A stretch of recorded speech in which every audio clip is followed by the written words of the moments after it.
தாவேகா தலைவர் விஜய் நல்லவர் என்பதால் எங்களுடைய ஆதரவு என்றைக்கும் அவருக்கு உண்டு என்றும், நல்லவர்கள் எப்போதும் அரசியலுக்கு வர வேண்டும் என புதுச்சேரியை சேர்ந்த சமூக சேவகர் ஜோஸ் சார்லஸ் மார்ட்டின் தெரிவித்துள்ளார்.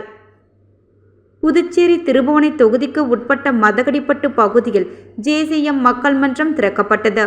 சமூக சேவகர் ஜோஸ் சார்லஸ் மார்ட்டின் ரிப்பன் வெட்டி மக்கள் மன்றத்தை திறந்து வைத்தார்.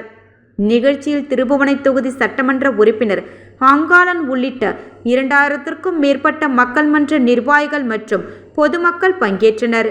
தொடர்ந்து செய்தியாளர்களை சந்தித்த சமூக சேவகர் ஜோஸ் சார்லஸ் மார்ட்டின், புதுச்சேரியில் 50 இளைஞர்களுக்கு வேலைவாய்ப்பு இல்லை உள்ளிட்ட பல்வேறு மக்கள் பிரச்சனைகள் உள்ளன.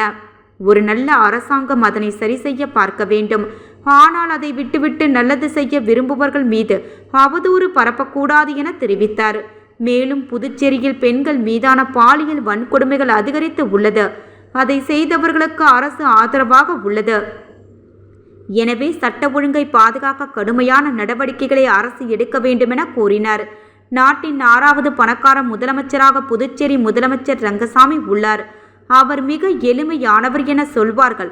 ஆனால் இவர்கள் செய்யாத ஊழலே இல்லை என தெரிவித்த ஜோஸ் சார்லஸ் மார்ட்டின், உங்களால் நல்லது செய்ய முடியவில்லை, நாங்கள் நல்லது செய்ய வந்துள்ளோம், எங்களை நல்லது செய்ய விடுங்கள் என கூறினார்.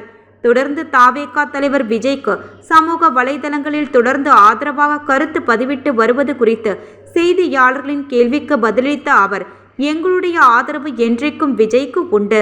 நல்லவர்கள் எப்போதும் அரசியலுக்கு வர வேண்டும்.